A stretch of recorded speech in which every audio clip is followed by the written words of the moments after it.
দেশের বাইরে থেকে বিভিন্ন অপকর্ম করছে, বিভিন্ন জনের সাথে তাদের যে বিভিন্ন অপচেষ্টা করে ফায়দা লুটার চেষ্টাটি করছে, সেটি প্রতিরোধ করার জন্য ছাত্র জনতাকে আবার রাস্তায় নেমে আসতে হয়েছে। আমরা চাই না যে আমরা রাস্তায় নামার মাধ্যমে আমাদের একজন ভাই বোনের চলার বিন্দুমাত্র কোনো অসুবিধা হোক, কিন্তু যখন দেশ একটি সংকটে পড়ে যায় তখন আমাদের কষ্ট করে হলেও এই রাস্তায় নামতে হয়। কারণ যদি দেশ দিন শেষে ক্ষতিগ্রস্ত হয় তাহলে আমাদের সবাই আমরা ক্ষতিগ্রস্ত হব। সেই জায়গা থেকে আজকে ছাত্র জনতা আবার আমরা রাস্তায় নেমে এসেছি এবং আমরা শুনছি বিভিন্ন মহল থেকে যে আজকের এই 15ই আগস্টকে কেন্দ্র করে ওই আওয়ামী লীগ, ছাত্রলীগ, যুবলীগ থেকে শুরু করে স্বৈরাচারের যারা দোসর ছিল তারা আবার একটি পাল্টা গণঅভ্যুত্থান ঘটানোর চেষ্টা করছে। আমরা আমাদের জায়গা থেকে হুঁশিয়ার করে দিতে চাই, ছাত্র জনতা 5 আগস্ট যে গণঅভ্যুত্থানের মাধ্যমে ওই ফ্যাসিস্ট সরকারের পতন ঘটিয়েছে, তারা যদি আবার বিন্দুমাত্র চেষ্টা করে এই দেশে একটি পাল্টা গণঅভ্যুত্থান ঘটানোর জন্য, তাহলে তাদের আর কোনো অস্তিত্ব থাকবে না। যেই অস্তিত্ব নিয়ে আজকে থেকে 100 বছর পরে হলো তারা এই বাংলাদেশে এসে দাঁড়াতে পারবে। এই জন্য তাদেরকে ছাত্র জনতার পক্ষ থেকে আমরা হুঁশিয়ার এবং সাবধান করে দিতে চাই, এই দেশ নিয়ে আর কোনো ছেলে খেলা করার চেষ্টা করবেন না।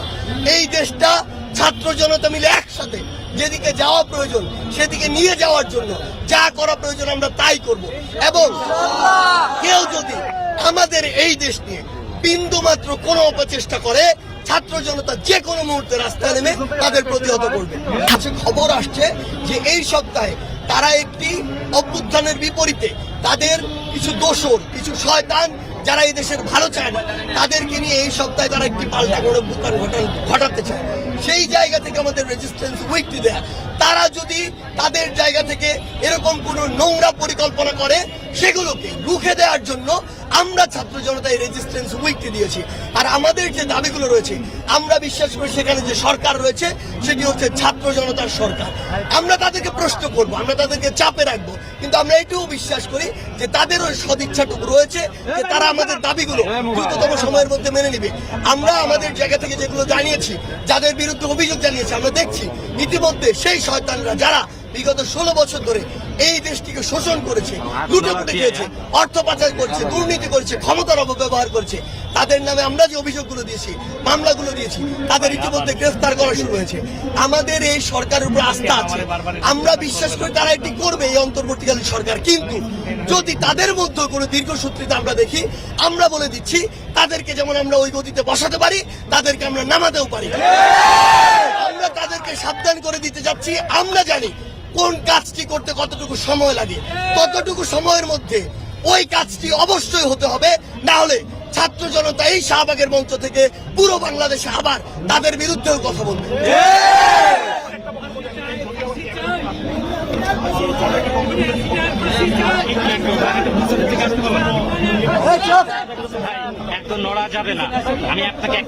দেখুন, এইখানে এই বাংলাদেশে কোটা সংস্কার আন্দোলন এবং অবশেষে স্বৈরাচার বা ফ্যাসিস্ট সরকারের পতনের আন্দোলনে যা কিছু হয়েছে আপনারা বিগত 16 বছরে দেখেছেন।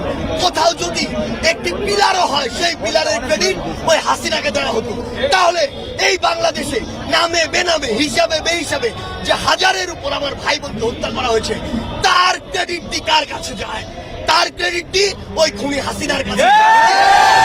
আমরা চাই, আমরা এই সাম্যের বাংলাদেশে আমরা চাই ওই খুনি হাসিনারও এমন একটি বিচার হোক যেটি এক পেশে না, পুরো বাংলাদেশ, পুরো পৃথিবীর মানুষ ন্যায্যতার ভিত্তিতে তার বিচার করুক। সে খুনি হাসিনা, তারপর ওই খুনির জন্য আমরা ন্যায্যতার কথা বলছি বলে আমরা আন্তর্জাতিক অপরাধ ট্রাইব্যুনালের কথা বলেছি।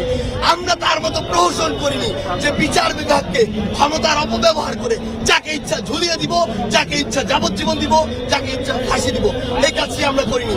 আমরা আমাদের জায়গা থেকে